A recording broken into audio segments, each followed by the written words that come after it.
Good morning students. मैं सहायक आचार्य दुर्गा मीणा गणित वो फिर से आपका स्वागत करती हूँ।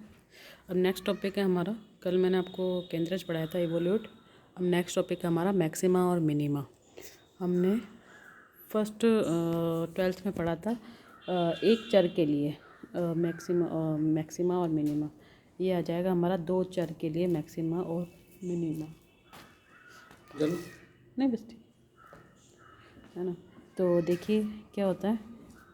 अब तक आपने एक चर के लिए, इसमें देखिए मैं आपको बता देती हूँ, एक चर के वाले फलनों के उच्च तथा निम्नलिखित के बारे में पढ़ चुके हैं, हम 12th में अध्ययन कर चुके हैं।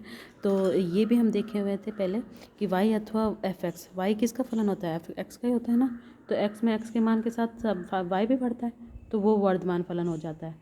ठीक है, तो ऐसे फलनों में x के साथ एफ एक्स की वृद्धि की दर क्या होनी चाहिए, धनात्मक होनी चाहिए। तो वर्धमान फलनों के लिए डी वाई अपन में डी एक्स क्या होता है, धनात्मक फलन। ह्रासमान फलनों के लिए डी वाई अपन में डी एक्स क्या होता है, वर्धमान फलन। क्या होता है, जैसे x बढ़ रहा है तो y भी बढ़ रहा है, वो हो गया वर्धमान। x घट रहा है तो y भी घट रहा, हो गया ह्रासमान फलन। तो उसके लिए तो डी वाई अपन में डी एक्स क्या हो जाएगा, पॉजिटिव, और ह्रासमान के लिए क्या हो जाएगा, नेगेटिव हो जाएगा। ठीक है, अब उच्चिष्ट तथा निम्नलिखित के लिए आवश्यक तथा पर्याप्त प्रतिबंध है। ठीक है, फल एफ एक्स के एक चरम मान क्या होता है, उच्चिष्ट या निम्नलिखित।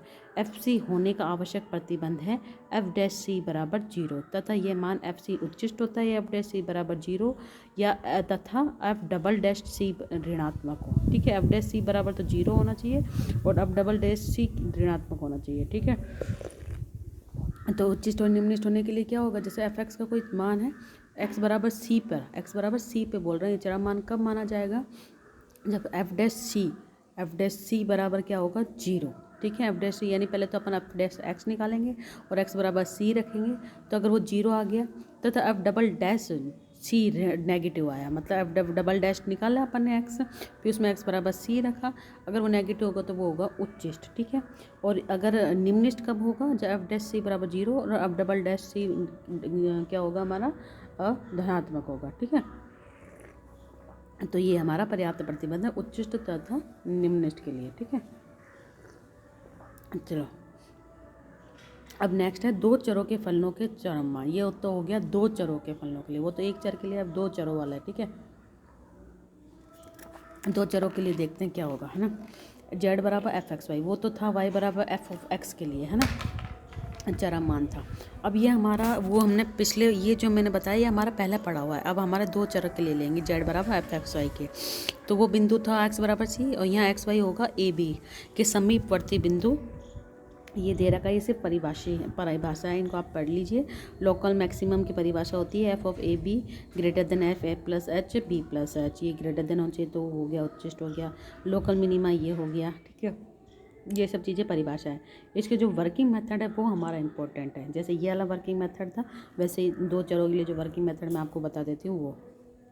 ठीक है, पहले तो पर्याप्त और आवश्यक प्रतिबंध देख लेते हैं। जैसे एक चर के लिए मैंने आपको पर्याप्त और आवश्यक प्रतिबंध बताया था, वैसे दो चरों के लिए ये एफ एक्स वाई के चरम मान एफ ए बी होने का प्रतिबंध। जैसे वहाँ एफ एक्स था, वहाँ एफ सी ले लिया था एक चर के लिए। यहाँ दो चर है एफ एक्स वाई, तो वहाँ एफ ऑफ ए बी होने का आवश्यक प्रतिबंध तो ये होगा। क्या होगा आवश्यक प्रतिबंध, डेल एफ। अब दो चर है तो उनका आंशिक अवकलन होगा। एक चर था तो अपना सिंपल अवकलन होता था, यहाँ दो चर है तो आंशिक अवकलन होगा। तो डेल एफ अपॉन में डेल एक्स ए बी पर, ठीक है, ए बी पॉइंट पर बराबर 0 आना चाहिए, और डेल एफ अपॉन में डेल वाई भी ए बी पॉइंट पर 0 आना चाहिए। जैसे वहाँ एफ डैश सी, अभी इस वाले में मैंने बताया था ना, एफ डैश सी बराबर 0 आना चाहिए। एफ डैश यानी सिंपल एक अवकलन, डी एफ अपॉन में डी वाई या डी एक्स जो भी होगा, डी वाई अपॉन में डी एक्स, उसी को एफ डैश माना है इसने। ठीक है, तो यहाँ पर ए बी पॉइंट पे 0, वहाँ सी पॉइंट पे था, ओनली एक सी ले लिया था, ये 0 आना चाहिए। और पर्याप्त क्या होगा, यदि ये प्रतिबंध संतुष्ट होते हैं, तो ये तो आवश्यक प्रतिबंध था। उसमें आवश्यक प्रतिबंध क्या था, एक चर वाले में आवश्यक प्रतिबंध था एफ डैश सी बराबर 0, ये आवश्यक प्रतिबंध होना चाहिए। पर्याप्त क्या हो जाएगा, जब ये एफ डबल डैश सी ऋणात्मक होगा और धनात्मक होगा। इसी तरह इसमें आवश्यक तो ये है कि ये तो होना चाहिए। और पर्याप्त का पर्याप्त शर्तें क्या होगी, यदि ये प्रतिबंध संतुष्ट होते हैं तो हम आगे करेंगे। फिर द्वितीय प्रकार की पहले बता चुकी हूँ मैं आंशिक अवकलन में, उसको नाम क्या देते हैं, डेल टू एफ अपॉन में डेल एक्स स्क्वायर को क्या बोलते हैं, आर बोलते हैं। डेल टू एफ अपॉन में डेल एक्स डेल वाई को क्या बोलते हैं, एस बोलते हैं। Del two F upon del Y square को क्या बोलते हैं, टी बोलते हैं। तो R T minus S square ये वाला टर्म अगर ग्रेटर देन 0 हो तथा आर लेस देन 0 है, तो एफ ऑफ ए बी क्या होता है, एक उच्चिष्ट मान होता है। ठीक है। ये तो ग्रेटर देन जीरो ही होना चाहिए, लेकिन आर क्या होना चाहिए हमारा, लेस देन होना चाहिए, तो वो हमारा हो गया उच्चिष्ट। और फिर सेकंड, ये ग्रेटर देन जीरो ही होना चाहिए, लेकिन आर ग्रेटर देन जीरो होगा तो वो हो जाएगा निम्निष्ठ। ठीक है। Are T minus S square अगर लेस देन जीरो होगा, ग्रेटर देन जीरो पर तो आर देखेंगे फिर, और जैसे लेस देन जीरो होगा तो एक चरमान होगा ही नहीं, है ना तो उच्चिष्ट होगा ना निम्निष्ठ होगा। और अगर बराबर जीरो होता है तो स्थिति संदिग्ध होती है तथा आगे जांच की जाती है। ये तो हमारा प्रतिबंध है कि हमें प्रतिबंध निकालना है उच्चिष्ट तथा निम्निष्ठ के लिए। अब इसका वर्किंग मेथड क्या है तो देखो वो ऐसे करते हैं। वर्किंग मेथड ये है, सबसे पहले हम जो फलन दिया होगा हमारा एफ एक्स वाई जेड बराबर जो भी दिया होगा हम निकाल लेंगे। डेल एफ अपॉन में डेल एक्स निकाल लेंगे, डेल एफ अपॉन में डेल वाई निकाल लेंगे। दोनों को बराबर स्टेप सेकंड में दोनों को बराबर जीरो रख देंगे दोनों को बराबर जीरो रख देंगे और इनसे दोनों समीकरणों को हल कर लेंगे और एक्स वाई के मान निकालेंगे, A1 B1 A2 B2 इससे मान निकालेंगे, जितने मान आएंगे उतने मान निकालेंगे। ठीक है। अब स्टेप 1 में प्राप्त आंशिक इन अवकलों को दोबारा इनका अवकलन करेंगे। ठीक है। दो बार अवकलन कर लिया। फिर स्टेप 4 में आंशिक अवकलों में एक्स वाई के स्टेप 3 से प्राप्त जो हमारे मान आए इस वाले से एक्स वाई के जो हमारे मान आएंगे वो इसमें हम रख देंगे। ठीक है। Are T minus S square निकाल देंगे, है ना। Are T minus S square greater than zero होगा, लेस देन जीरो होगा तो उच्चिष्ट है, ग्रेटर देन जीरो होगा तो निम्निष्ठ है, लेस देन जीरो होगा तो कोई बिंदु नहीं है, आगे पर स्थिति संदिग्ध होगी। ठीक है। अब एग्जाम्पल से देखिए, ज़्यादा अच्छे से समझ में आ जाएगा। उन बिंदुओं को ज्ञात कीजिए जहां फलन X cube plus Y cube minus 3 A X Y का मान उच्चतम या न्यूनतम है। अब हमें फलन क्या दे रखा है, ये फलन दे रखा है ना, एफ एक्स वाई, ये मान लिया ये हो गया। तो हम वर्किंग मेथड में सबसे पहले क्या निकालते हैं, डेल एफ अपॉन में डेल एक्स और डेल एफ अपॉन में डेल वाई निकाल लिया, डेल एफ अपॉन में डेल एक्स ये निकाल लिया, ये नहीं, और उसको बराबर क्या कर देते हैं, जीरो लिख देते हैं। ठीक है। डेल एफ अपॉन में डेल वाई भी निकाल लिया, क्या होगा डेल एफ अपॉन में del X 3x square, X के सापेक्ष आंशिक को फलन करते हैं तो y क्या होता है, अचर, 3x स्क्वायर वाई क्यूब का हो गया जीरो, तो 3ay तो हो गया हमारा अचर, बाहर आ गया। ठीक है। 3 कॉमन ले लिया, एक्स स्क्वायर माइनस ए वाई बराबर जीरो, 3y स्क्वायर माइनस ए एक्स बराबर जीरो। ठीक है। ये बराबर जीरो रख दिया, तो इससे क्या हो जाएगा हमारा y का मान क्या प्राप्त हो रहा है इस वाले से, y से क्या मान प्राप्त हो रहा है हमारा,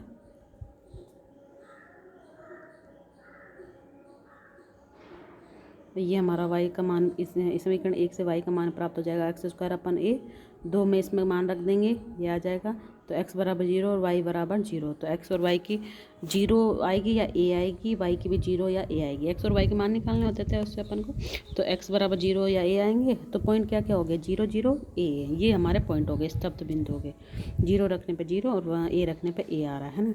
तो अब डेल टू अपॉन में डेल एक्स ये निकाल दिया, डेल टू अपॉन में डेल एक्स स्क्वायर निकाल लिया, डेल टू अपॉन में डेल एक्स डेल वाई निकाल दिया और उनमें इन मानों को पुट कर दिया। ठीक है। इन मानों को रख दिया, इस पॉइंट पे रखा है, बिंदु जीरो जीरो पे ये मान निकाल लिए, और are T minus S square zero zero point पे ये क्या आया हमारा, लेस देन जीरो, तो चरम बिंदु है ही नहीं, जैसे लेस देन जीरो होता है तो चरम बिंदु नहीं होता, और ग्रेटर देन जीरो आ गया तो आर देखेंगे, हमारा ग्रेटर देन जीरो आ गया है, are T minus S square, ये तो जीरो जीरो पे तो चरम बिंदु ही नहीं है, ए पे निकाला तो हमारा ग्रेटर देन जीरो आ गया। अब ग्रेटर देन जीरो आ गया, लेकिन आर हमारा क्या है 6a, तो हमें इसका पता कैसे चलेगा कि आर नेगेटिव है कि पॉजिटिव है, नेगेटिव होता है तो उच्चिष्ट होता है, पॉजिटिव होता है तो निम्निष्ठ होता है, लेकिन ए का मान हमें पता नहीं है, कुछ भी हो सकता है, तो हम यहाँ लिख देंगे उच्चिष्ट होगा यदि ए लेस देन जीरो और निम्निष्ठ होगा यदि ए ग्रेटर देन जीरो। ठीक है। इसी तरह सेकंड वाला, निम्न फलन के उच्चिष्ट तथा निम्निष्ठ ज्ञात करो, ये ज्ञात कर लिया हमने, है ना। उच्चिष्ट निम्निष्ठ के लिए वही डेल यू अपन में डेल एक्स निकाला, डेल यू अपन में डेल वाई निकाला, दोनों से एक्स वाई के मान निकाल लिए, ये निकाल लिया ए या बिंदु ए निकाल लिया, है ना, दोनों का बिंदु निकल गया ना ए। अब ए पर जांच करते हैं, तो डेल टू यू निकाल लिया, ये निकाल लिया, डेल टू यू अपन में डेल एक्स स्क्वायर किस पॉइंट पे, ए पॉइंट पे, तो ये ए पॉइंट में निकाल लिया तो 2 मान आ गया इसका, डेल टू यू अपन में डेल एक्स डेल वाई निकाल लिया ए पर, ये एक आ गया, ये आ गया, are T minus S square क्या है, धनात्मक, और आर क्या है हमारा 2 धनात्मक, जब 2 आर हमारा धनात्मक होता है और are T minus S square भी धनात्मक होता है, तो क्या होता है हमारा कौन सा बिंदु होता है, ए, ये हमारा होता है निम्निष्ठ पॉइंट, और निम्निष्ठ पॉइंट पर मान क्या होता है, जो हमारा फलन दिया होता है उसमें मान रख देते हैं ए, तो इसमें मान रख दो, ये हमारा आंसर हो जाएगा। ठीक है। इसी तरह एक और एग्जांपल है, इसमें भी यू बराबर sin x sin y sin x plus y, del u upon में डेल एक्स निकाल लिया, जीरो के बराबर रख दिया, डेल यू अपन में डेल वाई निकाल लिया, वो भी जीरो के बराबर रख दिया, तो 2 पॉइंट आएंगे, एक्स वाई बराबर जीरो, है ना, और एक्स वाई बराबर पाई बाई 3, तो पहले जीरो जीरो पर निकाल लिया, फिर पाई बाई थ्री पर निकाल लिया, तो इसे ये माना देंगे। इसी तरह एक और एग्जांपल है, एग्जांपल नंबर 5। ये सब आप एग्जांपल सेम उसी तरीके से हैं, है ना। तो आप इस तरीके से सारे एग्जांपल कर सकते हो, बस सिंपल एक मेथड को फॉलो करना है और आपके सारे क्वेश्चंस हो जाएंगे। Thank you. अब नेक्स्ट मैं आपको दूसरा टॉपिक पढ़ाऊँगी, इसमें आपको कोई भी प्रॉब्लम हो आप कमेंट में टाइप कर सकते हैं। Thank you.